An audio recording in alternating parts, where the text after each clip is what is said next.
How do we grow? What takes us from simply reading and listening to moving and doing? Into a roll up your sleeves and get your hands dirty kind of walk, driven by a desire to grow in grace and humility, digging in faith and on good soil, implanting His word in our hearts, waking up to life on the other side, where peace-loving wisdom resides, persevering through trials and temptation, through death and destruction, giving life-breathing water through action and deed, letting it soak in and take deep root in every aspect. That kind of doing changes us. It leads us into true faith that produces good fruit and changes who we are in Christ, driving us to sow in peace and reap a harvest of righteousness, to lead with love and give to others generously with mercy, causing us to be not just hearers of the word, but doers. You know, you really could have done better. What are you wearing today? Have you ever thought about eating healthier? What were you thinking? Were you even thinking? Have you ever been the recipient of one of these barbs? It maybe followed up quickly with, "Can't you take a joke?" said in an attempt to diffuse the comment. I've come to learn that's actually a thing, the just kidding defense. When someone intentionally or unintentionally makes a negative, hurtful comment and attempts to repair the remark by indicating they were just joking, putting the onus on the recipient to either take it as a joke or risk seeming to be too sensitive. Deliberately or not, careful or careless, our words get us in trouble. At work, at school, in the neighborhood, at the grocery store, at the bank, at family gatherings, around the dinner table, but not at church. Yes, at church too. Several years ago, James Dent wrote in Reader's Digest saying, "As you go through life, you're going to have many opportunities to keep your mouth shut. Take advantage of them." The truth is, as long as humans can speak, this will be an issue. And perhaps that's why James devoted so much intentionality on taming the tongue. And it's where we find ourselves in this 5th week of our series called Doers. If we haven't met yet, I'm BRYON MENGLE. I'm the pastor at our Skagit campus in Mount Vernon. And it's great to welcome you here to Cornwall, here in Bellingham, to those watching on the live stream, to those in Boca, and to those at our Skagit campus. I trust this series has been refreshing and revitalizing and reminding for you. An attender in Skagit told me on week 1 she was nervous about the series. She flipped through James and said, "Pastor Brian, it looks like a lot of tasks, command after command. If you're a true follower of Jesus, you will and you must." I checked in with her just this week. She wrote back and said, "I now see James's heart. Not for us to be rule followers, but for us to keep on keeping on as we work out our faith with endurance toward the finish line, true maturity." You see, James' encouragement in his book is for us to grow in maturity with Jesus. To grow in maturity. And notice, it's grow. Not earn your way with or earn your way in. It's to grow in maturity with Jesus. It's the crux of his message. It's James saying, if you want to be like Jesus, here's how you'll act. Here's how you'll sound. Here's what you'll do. Hypothetically speaking, if Pastor Bob were to say to me, "Brian, if you want to run a marathon with me, here's what you'll need to do." Less about the rules and more about, if I really want to run, I'll have to do these things. And do these things enough and you'll become a runner. And same with James. Do these things enough as a follower of Christ and you'll grow in maturity. So it's in that spirit that we find James tackling one of the greatest challenges for us as Christ followers, our words. In fact, many scholars agree that James contains the clearest, most comprehensive teaching in the New Testament about our tongue, our speech, the words we say. I did some Google searching on our tongue to understand it better. I learned that it helps us do a lot of things. Taste and eat and digest. Your tongue has between 2 and 10,000 taste buds. It's comprised of 8 muscles and no bones. It helps us produce about 4 words a second, enough to fill a 60-page book on any given day. Pastor Bob utilizes about 10,000 words on a weekend sermon or more. And yet, unlike other muscles, the tongue doesn't fatigue. The tongue does so much good. And yet the truth is, our tongue can be an incredible ally or a formidable adversary. An incredible ally or a formidable adversary. An ally when our words are uplifting and encouraging and helpful and edifying. I think of Dr. Martin Luther King or Fred Rogers, or a man who stood on this stage Friday night at Collide, Bob Goff. People that utilize words as their ally for a purpose bigger than them. But then our words can be an adversary when they're insulting or rude or offensive or condemning or offensive or sarcastic. The negative Nelly, the Debbie Downer, the rude Ruth in your life. People that utilize words to break others down. And since our words are one of our greatest outward expressions, James makes it clear we've got to watch our tongue. And it's not like he hasn't already addressed the issue.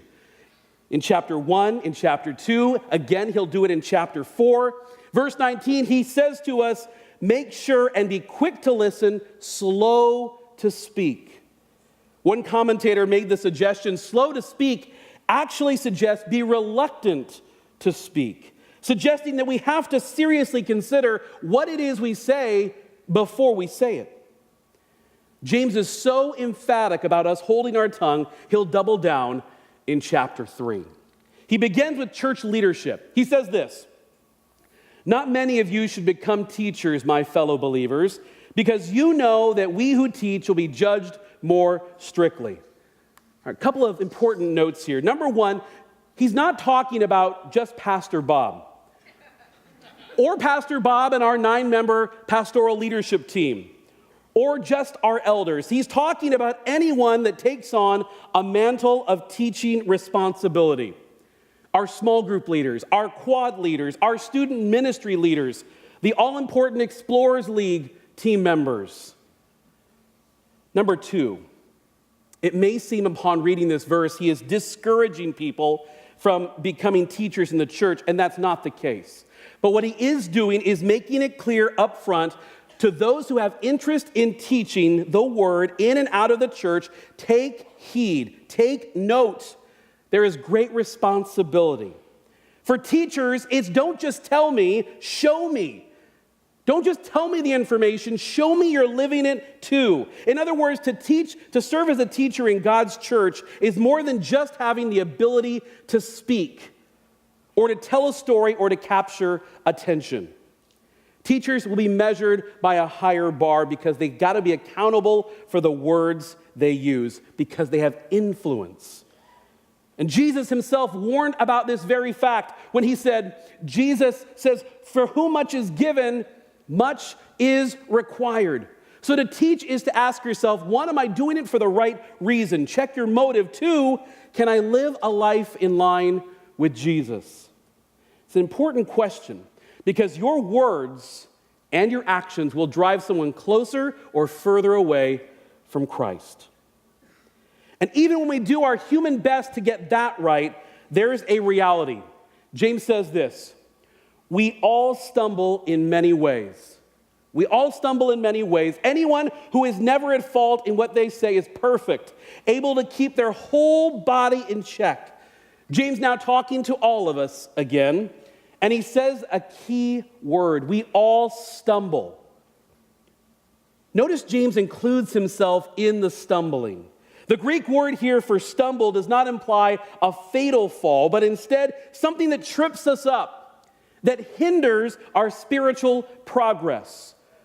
We're supposed to learn from the past and make improvements for the future. I wish this were true of me in video games. I rarely get asked to play Xbox with my son Dylan, mainly because regardless of the game, I can't help but get tripped up by the obstacles, the same obstacles. My wife can attest that most often it manifests itself when we play Super Mario Brothers. Now, if you have eyes or know, this is like vintage. This is like level 1 Super Mario Brothers, and level 1 is always where I get tripped up. The moving mushrooms and the speeding turtles and the Mario eating Venus flytraps that come out of the sewers. And every time my stumbling gets the better of me, and I either want to quit or my son will gently take the controller from me. The good news is my walk with Christ is nothing like Super Mario Brothers. And my spiritual stumbling is another opportunity to stand up, dust off, and continue pursuing a Christ-like maturity. But not perfection, because that's not possible for you and I. And James, he's a realist. He recognizes our tongue can cause us to stumble in word, with our boasting, our exaggeration, criticism, gossip, slander, two-facedness, our anger. But we must agree that cannot be the defeated end game. We can't toss the controller and quit. We've got to press on, or the word James will use is endure. We've got to endure in our walk with the Lord, which becomes a journey marked with less stumbling. We all stumble, but when we keep on, when we endure, we will be marked by less stumbling. And how do we do that? We keep our tongue in check. James will continue, and he'll use a very strategic word, the word tame. Months ago, Pastor Bob mentioned Gunther Gable Williams, who was a world-renowned animal trainer with the Ringling Brothers Barnum and Bailey Circus. He gained worldwide attention for his ability to take wild animals and tame them. In an interview, he said, "To tame an animal is to understand it, recognize its abilities, and ultimately to have control over it." To understand it, recognize its abilities, and ultimately have control over it. Now keep that definition in mind as we continue to read James. He says this: all kinds of animals, birds, reptiles, and sea creatures are being tamed and have been tamed by mankind. When we put bits into the mouths of horses to make them obey us, we can turn the whole animal. Or take ships as an example. Although they are so large and driven by strong winds, they are steered by a very small rudder wherever the pilot wants to go. My late father-in-law, Steve, was a horseman. He was a cowboy at heart and loved to ride horses and loved to pass on that passion to his grandkids. I remember one time, Alyssa was of age and thought it was time for her to ride the horse alone. Steve, being wise, would walk alongside the horse, Uno, and they're walking and down the trail. Shauna's taking pictures. Alyssa is giggling. All is going well until the horse gets spooked. And that horse took off flying. Shauna drops the phone. Shauna's screaming. Alyssa's still giggling. Steve then takes off running down the trail after Uno the horse. And like a good Western, he takes off, goes for the rein, grabs the rein, falls down, pulls the bit just slightly left, and Uno stops on a dime, as if nothing had happened. Something so small as a bit commanding something so big. And James talking here from a biblical knowledge and a personal experience, understanding the audience of his thousands of years later would understand the illustration of a bit and a rudder, how small they are and how big they can command. In other words, the wildest of animals, lions and tigers and bears. Just wanted to make sure you were awake, that's all. Killer whales and dolphins and cobras and the largest cruise and cargo ships. They can and have been tamed, but as for the tongue, there is no match. So let us not deceive ourselves in underestimating the power of the tongue. In fact, James puts into perspective how powerful the tongue is. He says this: no human being can tame the tongue. Our tongue is just that unruly. But notice he doesn't say that the tongue is untamable. He says no human being can tame the tongue. That leaves God alone. mightier than the tongue he created. His Spirit then, left in control, our only hope of taking our words captive. No rudder, no bit can compare to the power of God. And left without control, James outlines that path of destruction too. He says this, "It," our tongue, "is a restless evil, full of deadly poison." He goes on, "Likewise, the tongue is a small part of the body, but it makes great boasts. Consider what a great forest is set on fire by a small spark. The tongue also is a fire, a world of evil among the parts of the body. It corrupts the whole body, sets the whole course of one's life on fire, and is itself set on fire by hell." Whoa, James. Some strong words. James is passionate. He is passionately reminding us of how disproportionate the tongue is in comparison to the rest of the body, and how an untamed tongue is unfathomably dangerous. Not an overstatement when you consider the deadly poison it can deliver or the fire it can set ablaze. In your childhood, you recited, "Sticks and stones can break my bones, but words can never." And as an adult, you realize that's a lie. The bitter pain of a word spoken against us can hurt for a lifetime, long after a bone has healed. Our words carry weight. A huge forest can be destroyed by something so small. We've got to remind ourselves, a fire is always started the same way, with a spark.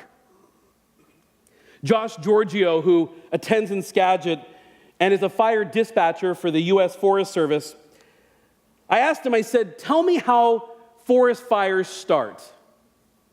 Silly question, I know, go with it. He said, all forest fires start the same. They all start with a spark, whether it's an abandoned campfire, fireworks, exploding targets, lightning, down power line, human error. Every fire starts the same way, with a small spark. He told me about one of the biggest forest fires our state saw this summer, just east of Ellensburg. Shut down I-90 for 24 hours. 80,000 acres burned. They determined it began with the smallest spark. Just a drop of snake's venom or the smallest spark have the potential to cause widespread devastation, similar to an offhanded remark or careless control of the tongue. And this is not new. This is not new to us. This has been an issue since the beginning. Proverbs is very clear about the person who does not consider the destructive power of words. This is what we see in Proverbs. Just as damaging as a madman shooting a deadly weapon is someone who lies to a friend and then says, "I was just joking." One Bible commentator put it this way: the poison of the tongue murders reputations by the slander it utters, their souls and many times their bodies too, by the contentious and quarrels it raises. The Message will say this for Proverbs 18:21. Words kill, words give life. They're either poison or fruit. You choose. Are your words killing others? Are they giving life? Are they poisonous? Are they fruitful? And let me tell you this, Satan is keenly aware of this. And he thrives when we let our guard down and allow our tongue and our words to run wild. That casual, sarcastic, or critical remark lasting an injury on someone for a long period of time. Some people have no hand on the reins or the rudder, and therefore they say whatever comes to mind. I think Charlie Brown probably knows this best. Charlie says, "I have a great fear of being boring. I also have a great fear of being bored. What's the most bored you've ever been?" Lucy says, "Besides right now?" I did a search of Charlie Brown Lucy cartoons, and every time Lucy is the same, degrading and rude and hurtful. Our friend Lucy here has no filter, no control, no hands on the rudder. In fact, there's one comic strip where Charlie Brown is left saying, well, that's just who Lucy is. For others, there's this false belief that the words that come out of our mouth, well, they just disappear over time. There's an app, if you've got a teenager, you know this, called Snapchat. Snapchat was recently named the most relevant social network among teenagers. And if you don't know Snapchat, here's the brief version. It's an app that allows you to send videos back and forth with the belief that at the end they'll disappear. And while sometimes the messages are lighthearted or funny or inside jokes, according to a study done just this past year, 70% of the video messages sent via the app were deemed rude or hurtful. And the app thrives on the illusion that these words, these messages, poof, disappear. For Christ followers, the Lucy MO and the Snapchat model don't work. They can't work. Proverbs 12:18 says, the words of the reckless pierce like swords. Proverbs 17:27 says, the one who has knowledge uses words with restraint. So church, we're left with two options. The tongue can be used for the highest calling or the lowest evil. The highest calling to honor God, to encourage and bless others, or the lowest evil, to curse and tear down men and women. So what do we do? Do we commit to a vow of silence? Because in many ways that would be easier than working at controlling our tongue. But as we strive toward maturity in Christ, James points us towards inviting and engaging the Spirit and allowing the Spirit to take over and to guide our words, to hold the bridle and steer the ship. David realized this. He wrote in Psalm 141:3, set a guard over my mouth, keep watch over the doors of my lips. To choose our words, whether written or spoken, to positively influence others, to point people towards Christ, it is a constant, conscious choice. And make no mistake, it is a choice. James will address this as he concludes. He says this, with the tongue we praise our Lord and Father, and with it we curse human beings who have been made in God's likeness. Out of the same mouth come praise and cursing. My brothers and sisters, this should not be. Can both fresh water and salt water flow from the same spring? My brothers and sisters, can a fig tree bear olives or a grapevine bear figs? Neither can a salt spring produce fresh water. This is James' gut punch in love. How do I know it's in love? He says brothers and sisters. He calls us that twice. He's not scolding us as strangers. He's encouraging us as Christ followers, as the church, to step up and to recognize the trap that we so easily can fall into. The late Eugene Peterson would interpret this same verse this way. He says this, with our tongues, we bless God our Father. With the same tongues, we curse the very men and women he made in his image. Curses and blessings out of the same mouth. Far from judgment, I hope that's sobering. It certainly is for me. James is describing someone that sings out worship inside the auditorium and an hour later curses at the slow driver ahead of them. James is describing the person that leads a Bible study in the morning and screams at the referee at the soccer game that afternoon. James is describing the person that prays for someone 1 minute and shares that prayer request as gossip the next. James is direct, guys. He says, my brothers and sisters, this cannot be. Should not be. In our effort to strive towards maturity and likeness in Christ, this can't be us. And yet the challenge plagues us every single day, but that can't be an excuse. We can't rationalize it away because it's been said from this very platform that the world is watching us. People are watching what we do and how we act. And I would offer you, people are listening too. People are listening to you as well. Our words give us away. Our words tell a story, whether we want them to or not.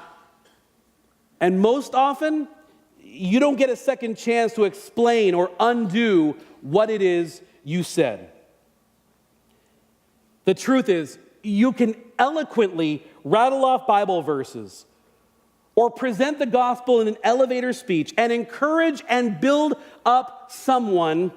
But what James is talking about, what James is concerned about, are the words that follow. I know this truth all too well.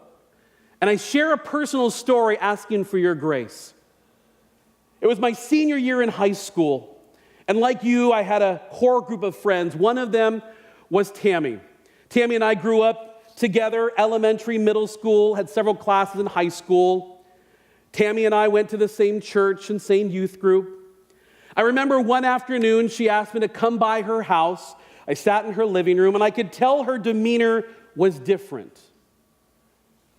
As she began to share, everything went foggy. The bottom line, she and her boyfriend at the time, also going to our church, had premarital sex, and she was pregnant. I don't remember exactly what I said, but I can tell you it was a mix of legalism, condemnation, and a whole lot of judgment. I remember telling her and asking her, do you remember what we learned at youth group? Do you remember what we heard in church? I probably tossed in a, what were you thinking? Were you even thinking? And not surprisingly, Tammy asked me to leave. In a letter she would write to me a couple days later, she expressed that my commentary hurt her to the core. She was so confused how a guy who could rattle off Bible verses, had a gospel presentation in an elevator speech, could encourage so many others, could use words so harshly and hurt so deeply. And while she didn't remind me of James 3, I certainly will. With our tongues we bless God our Father. With the same tongues we curse the very men and women made in his image. Curses and blessings out of the same mouth. As I thought about this encounter this week and asked her permission to share, it made me sick to my stomach. And maybe not to that degree, maybe not that situation, but you've been in some situation similar that's happened to you where you proclaim your faith in God's love and the characteristics of Christ in one breath and you obliterate it in your next. I've since reconciled with Tammy. I've thanked her a million times for her forgiveness and her grace and for God using her to teach and grow me in major ways. I am not condemned by that moment, but it lives with me in the forefront of my mind as to the power of our words, especially for those who follow Christ, especially for those who chase after Christ. Our words get us in trouble, and it's why what you say matters. What you say when you're at a backyard barbecue or at a sporting event, or what you like or comment on social media, or what you laugh at in the office break room. It all matters. It all matters. Because once you say what you say, it's out there. In 2016, a mom, Amy Beth Gardner, put a post on Facebook. It was shared 1.8 million times. She shares about this moment, her daughter about to begin middle school. On the first day, she calls her daughter downstairs to the dining room table, and she says, bring your toothpaste with you. So her daughter comes down at the dining room table, she pulls out the toothpaste, and she says, I want you to remove the lid, and so she does. And she says, I want you to squeeze the toothpaste out, every bit of toothpaste. Get it out of the tube. Just keep squeezing, keep squeezing. And so her daughter did, kind of confused as to what she was doing. So she squeezes all the toothpaste out. With an empty tube, the mom says, okay, now put it back in. She says, put the toothpaste back in the tube.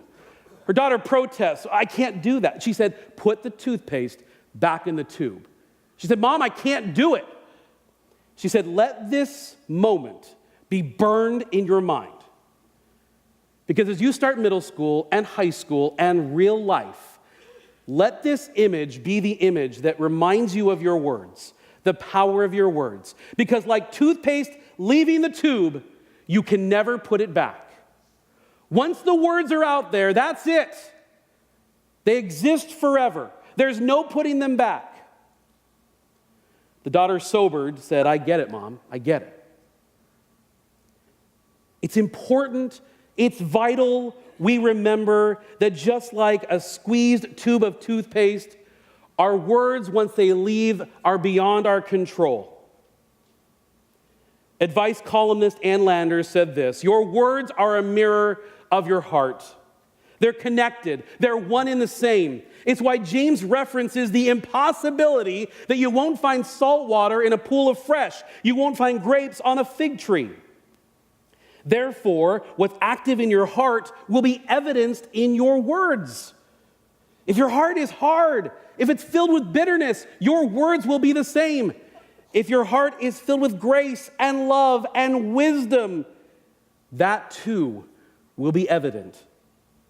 We can't let our lips and our lives preach two different messages. And James is clear.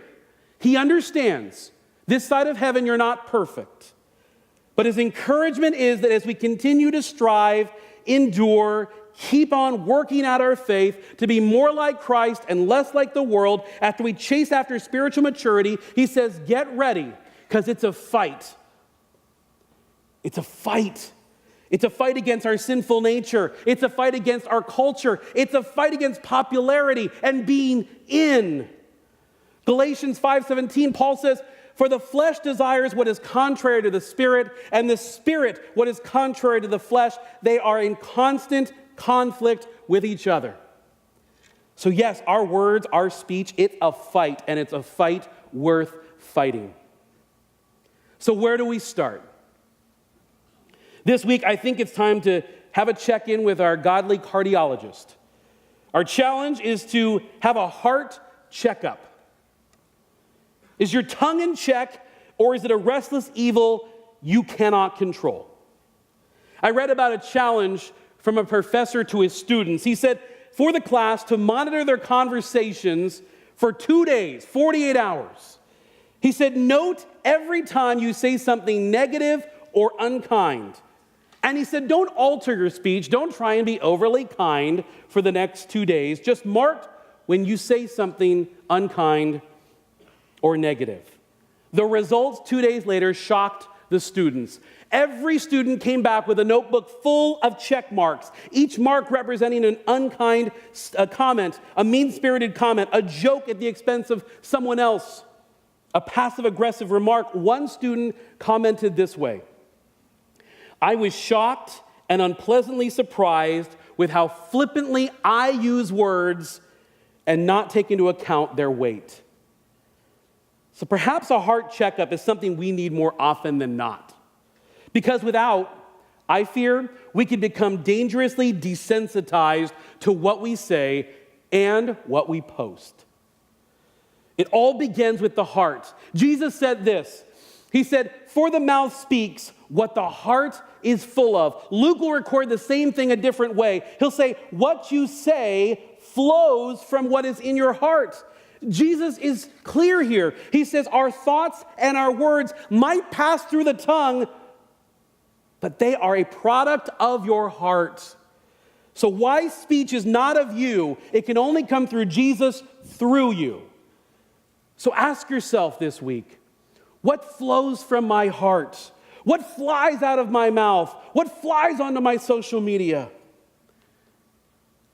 If you need an honest assessment, ask your coworkers, ask your friends, ask your small group, ask your neighbors, ask your spouse. If you really want an answer, ask your kids. I'll tell you, on the way home last night, my wife Shauna asked our daughter Alyssa, tell me what you hear Dad and I say. She's still thinking. And I'll tell you as a dad, I'm terrified of the answer. I want my words to be at home what they are from this stage. Will those that you ask say your words are helpful or hurtful? Will they say your speech is encouraging or demeaning? Will they say you say one thing in small group and another with your friends? Perhaps your heart checkup begins with just you and God, asking Him to assess the condition of your heart and what fuels your words. And be ready for the answer, because as James has already written about, he says God's happy to take your questions, but be ready for the answer. And when He gives the answer, gotta take it. Make no mistake, our words are a matter of the heart. Perhaps we need to take to heart what David wrote in Psalm 51. He said, "Create in me a pure heart, O God. Create a steadfast spirit within me. May my tongue sing of your righteousness. Open my lips, Lord, and my mouth will declare your praise." A matter of the heart begins in the heart. And Cornwall, let me just say this. We must work hard at this. We must work hard on this. That's not a fill-in. That's not a soundbite. That's not legalism. That's just the plain and simple truth. How we speak and the words we choose have eternal benefit or consequence. What you say when you leave this auditorium, when you're in the commons or the parking lot or at the restaurant at lunch or at the grocery store or at the gas station, in your living room, be assured this message, this challenge will be tested today. Remember, your tongue doesn't fatigue. It is ready for whatever words you want to spit out. The challenge, what will those words be? Paul wrote it best. He said in Ephesians 4:29, he said, "Do not let any unwholesome talk come out of your mouth." That could have been enough. But he goes on and he says, "But only what is helpful for building others up according to their needs, and what is beneficial for those who listen." Do not let any unwholesome talk come out of your mouth, but just what is beneficial for those who listen. This week, as we journey on in our maturity, may Jesus capture your heart. May He engulf your heart, and then may your words overflow in mass abundance.